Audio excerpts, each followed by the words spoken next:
Shalom. Hari ini kita akan belajar tentang kisah tentang Yusuf. Mari lebih dulu kita akan membaca kitab Kejadian pasal 50 ayat 20. Kejadian pasal 50 ayat 20. Memang kamu telah mereka-rekakan yang jahat terhadap aku, tetapi Allah telah mereka-rekakannya untuk kebaikan dengan maksud melakukan seperti yang terjadi sekarang ini, yakni memelihara hidup suatu bangsa yang besar. Luar biasa.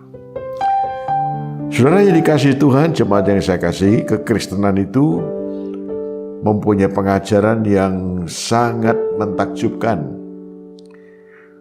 tentang kasih, tentang empati, tentang pengampunan.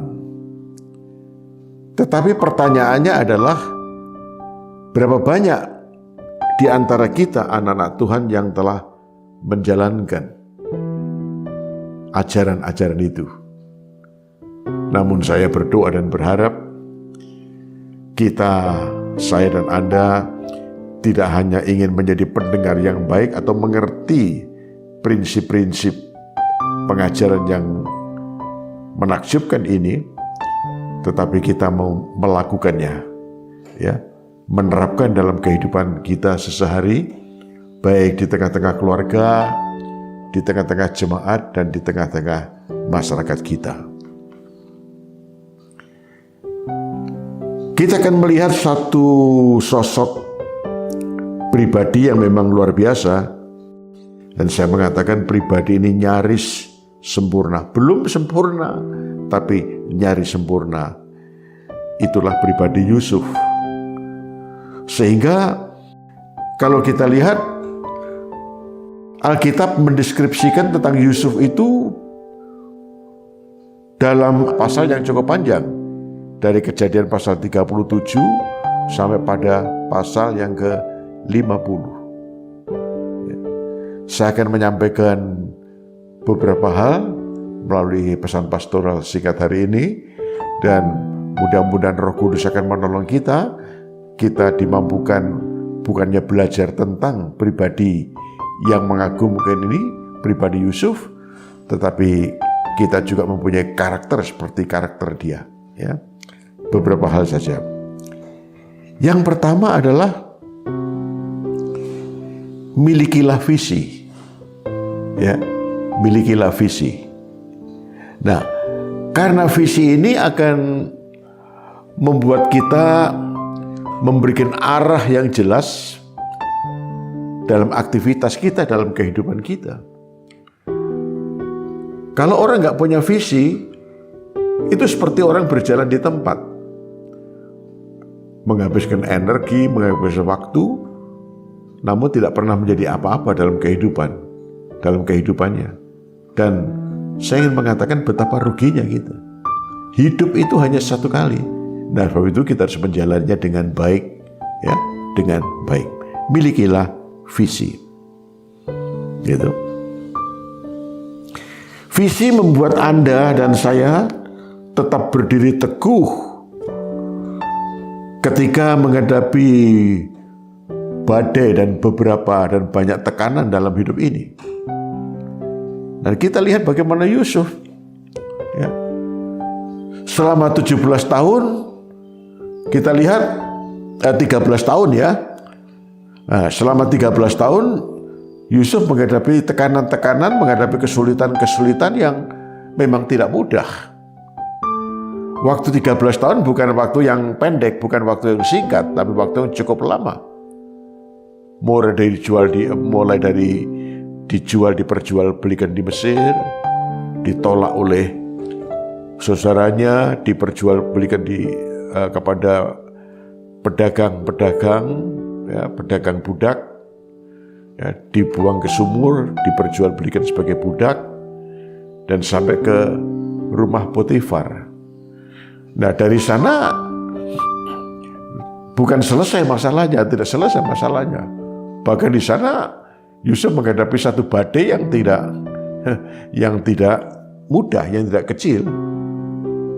Bahkan Anda lihat kisah itu dari rumah Potifar, Yusuf dilempar ke dalam penjara, seperti itu.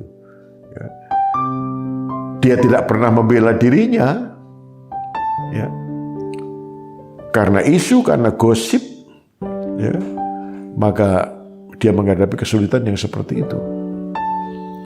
Pertanyaannya, apa yang membuat Yusuf bisa berdiri teguh dalam situasi seperti itu? Ya, dia bisa berontak, dia bisa membela dirinya sebetulnya, ya, tapi dia tidak melakukan itu. Ya kan? Dia membiarkan seolah-olah dia tidak berdaya, ya, seolah dia tidak berdaya. Bukan dia tidak berdaya, ya. Sekalipun daya itu barangkali kecil, namun sebagai manusia muda, orang muda, dia bukan tidak berdaya, dia punya daya. Tapi dia membiarkan dirinya seolah-olah dikalahkan dalam tanda kutip oleh berbagai masalah, tekanan, penderitaan yang bertubi-tubi 13 tahun menekan hidupnya. Apa yang membuat dia tetap bisa berdiri teguh, tetap eksis di tengah-tengah badai yang seperti itu? Visi. Ya. Anda ingat visi yang dimiliki oleh Yusuf adalah visi ini yang membuat saudaranya iri, marah bahkan yang membuat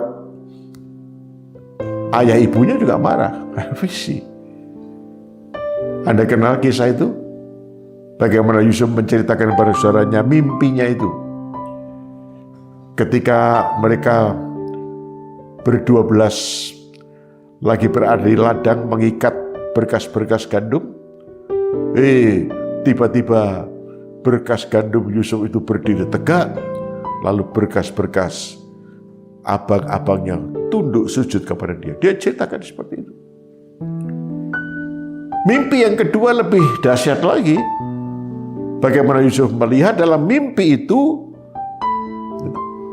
matahari, bulan, dan 11 bintang, ya.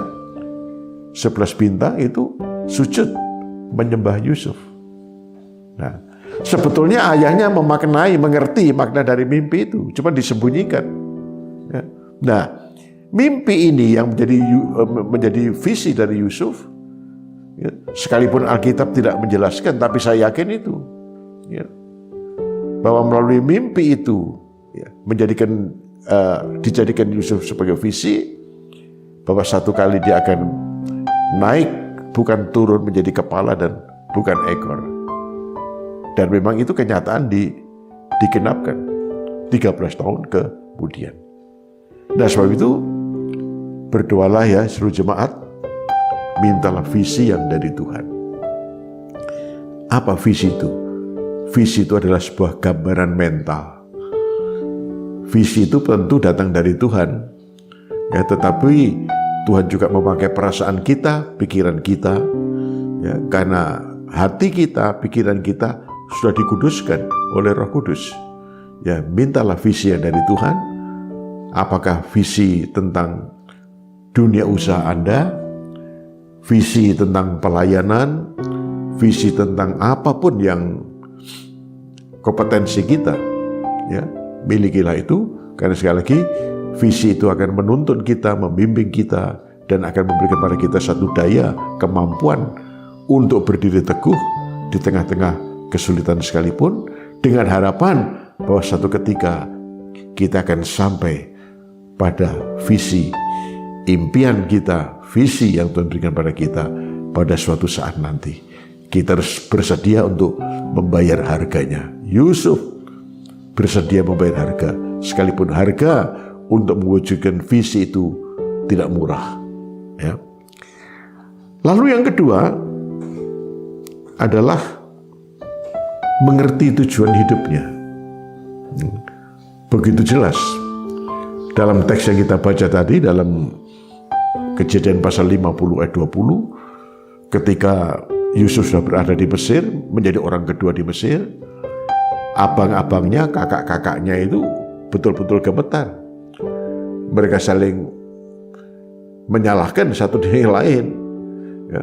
ada kekhawatiran rupa-rupanya yang menghantui pikiran masing-masing abangnya itu. Sehingga mereka saling berkata, wah itu kan apa yang kita tabur tahun-tahun yang lalu, sekarang inilah waktunya kita akan menuai. Gitu. Ya. Tentu Yusuf akan mengancam kita. Yusuf akan melampiaskan kemarahannya, akan membalaskan penderitaannya, kesulitan, membalas akan sikap-sikap kita yang kasar. Nah mereka begitu, saling berkata begitu. Nah, di tengah-tengah situasi yang menegangkan seperti itu, Yusuf berkata, kalian gak perlu takut. Kalian mereka-reka hal yang jahat bagi diriku, tetapi aku tahu Tuhan mereka-reka untuk kebaikan kita, ya, mereka-reka yang baik untuk kebaikan kita, supaya aku dapat memelihara kelestarian, kelangsungan hidup bangsa yang besar ini. Wah, ini luar biasa. Ya, tidak semua orang bisa mengatakan seperti itu, ya kan? Mungkin orang akan berkata, wah ini waktunya aku membalas dendam. Mata ganti mata, gigi ganti gigi. Ini waktunya, kesempatan aku bisa membalaskan kejahatan-kejahatan mereka. Aku melampiaskan kemarahan, melampiaskan sakit hatiku. Ya secara manusia banyak orang memang begitu. Tapi Yusuf ini berbeda. Mengapa? Karena dia mengerti akan tujuan hidupnya. Kalian mereka-reka hal yang jahat bagiku, tapi Allah telah mereka-reka hal yang baik bagiku, untuk supaya aku dapat memelihara kelestarian kehidupan bangsa yang besar ini. Wah, ini luar biasa. Ya, luar biasa Yusuf. Mudah-mudahan kita punya jiwa yang besar ini, melihat segala sesuatu bukan dari satu sudut pandang yang sempit, tapi melihat dari sesuatu dari sudut pandang yang besar. Ya, kesulitan-kesulitan, tekanan-tekanan dalam kehidupan ini jangan dijadikan menjadi alasan Tuhan tidak mendengar doa kita, Tuhan tidak membela kita, Tuhan tidak mengasihi kita. Jangan. Tapi lihatlah, seperti Yusuf melihat kesukaran-kesukaran itu justru akan membentuk karakter kita. Ya, karakter kerendahan hati, karakter pengampunan, gampang memberikan pengampunan.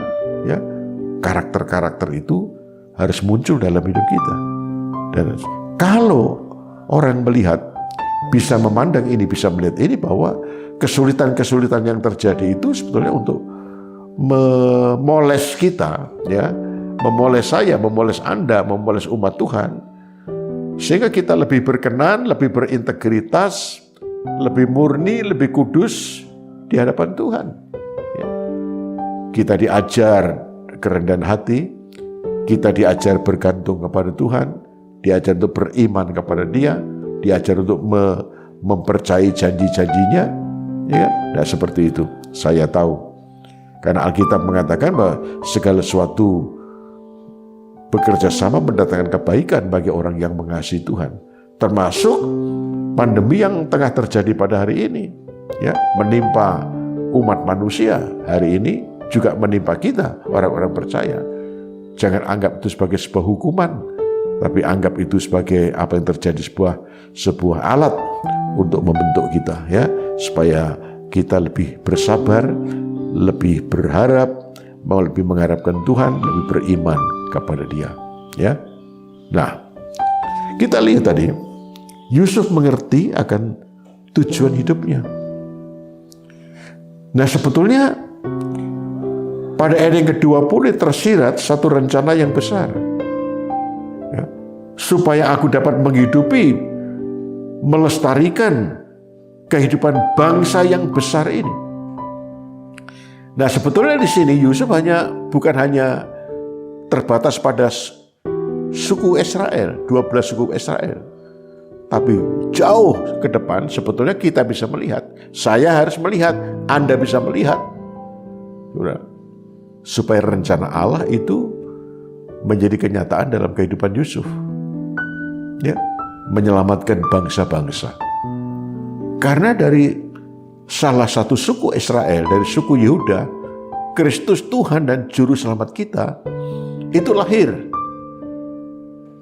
Ya, Kalau kita berpikir secara logika, ya, berpikir secara logika, kalau bangsa Israel itu punah karena kelaparan yang terjadi di Mesir, dan kelaparan itu bukan hanya melanda Mesir, tapi daerah-daerah sekitar Mesir, termasuk tanah Kanaan atau daerah Kanaan, di mana keluarga Yakub dan anak-anaknya tinggal di sana, bermukim di sana.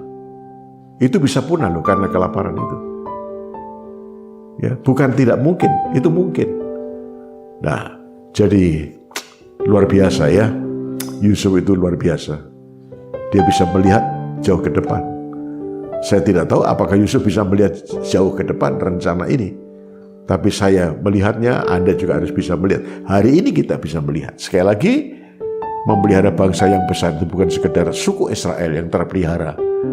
Ya, tapi lebih jauh bangsa-bangsa di dunia ini, karena melalui Kristus sebagai Tuhan dan Juru Selamat dunia ini, ya, Kristus dilahirkan di tengah-tengah orang-orang Israel dari suku Yehuda. Luar biasa. Pelajarannya lah, mari kita belajar mengerti kehendak Tuhan, mengerti rencana Tuhan. Apapun yang terjadi dalam hidup ini, saya yakin Tuhan punya rencana. Ya, punya rencana. Marilah kita belajar, minta kepada Tuhan anugerahnya, minta pada Tuhan pimpinan Roh Kudus, agar kita dapat mengerti rencana Tuhan. Mengapa Tuhan memberkati kita? Mengapa Tuhan mengangkat kita? Ya, mengapa kita bisa menjadi seperti ini? Mengapa Tuhan memanggil kita? Tuhan menyelamatkan kita. Panggilan kita adalah panggilan untuk menjadi berkat. Nah, itu kita diselamatkan untuk menyelamatkan orang lain. Kita diberkati untuk memberkati orang lain. Jadi bukan hanya untuk diri sendiri, hidup bukan hanya untuk diri sendiri, tapi hidup Anda, hidup saya, hidup umat Tuhan yang telah diselamatkan, yang telah diberkati, agar kita menjadi berkat bagi banyak orang, menjadi berkat bagi bangsa-bangsa, khususnya berkat keselamatan. Nah, inilah ya, mari kita mengerti akan tujuan hidup kita. Tuhan mencipta, mendesain hidup kita untuk satu tujuan tertentu, bukan sekedar menjalani kehidupan, tapi melakukan kehendak Bapa. Yang diselamatkan, kata Tuhan, adalah orang yang melakukan kehendak Bapa.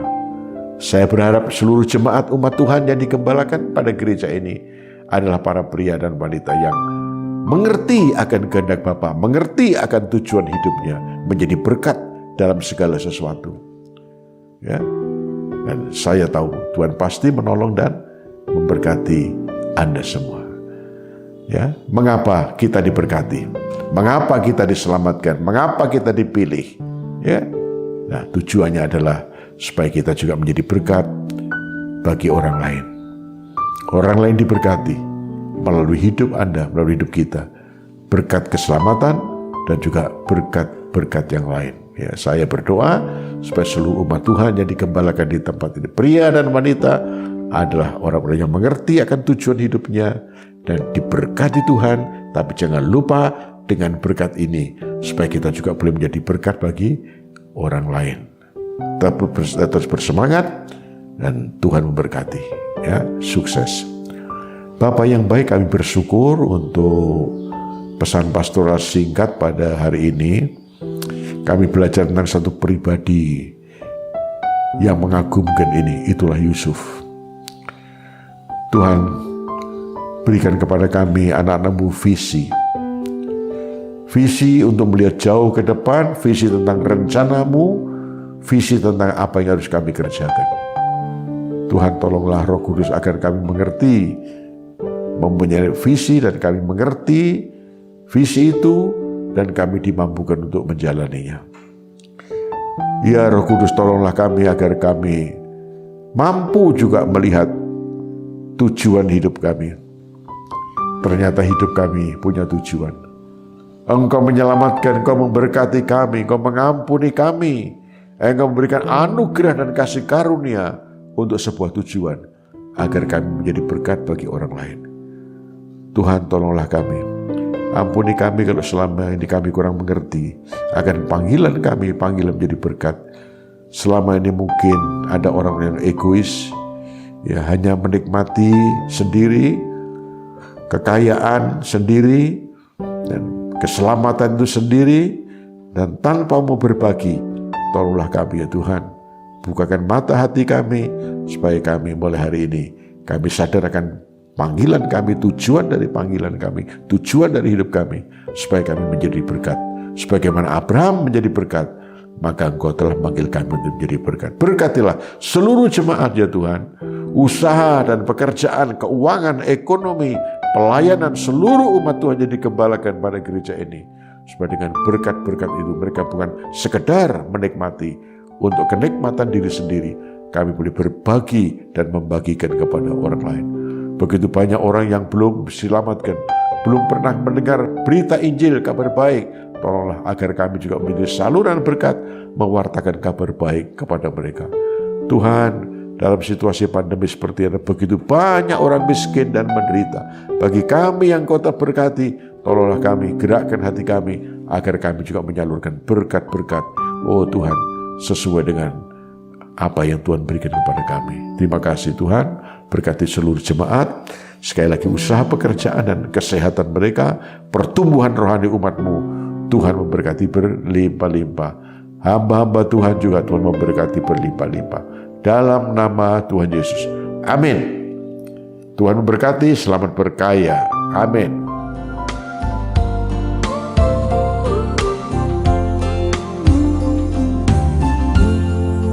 Ajar kami Tuhan menghitung hari-hari, agar kami beroleh hati bijaksana.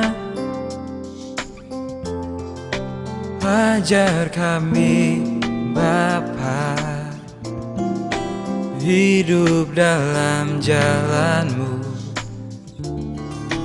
agar semua rencana-Mu digenapi. Mulialah nama-Mu Tuhan, dan hajab jalan-Mu. Pimpin kami di setiap waktu. Besar setiamu Tuhan, agunglah karyamu. Yesus, kami bersyukur padamu.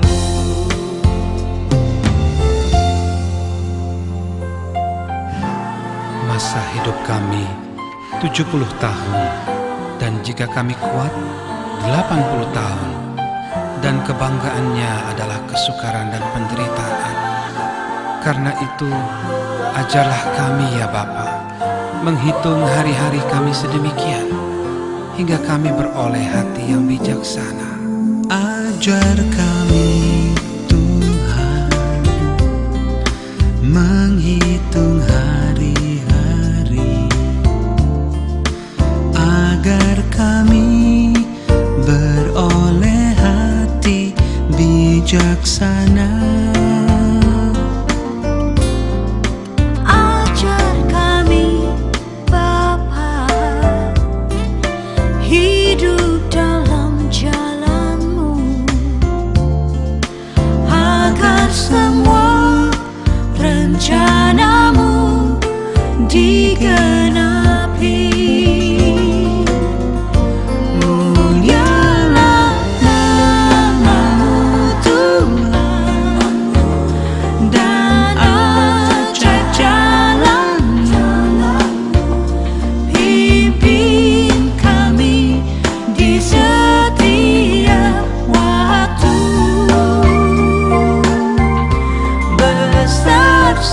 Setiamu Tuhan,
Yesus kami bersyukur padamu.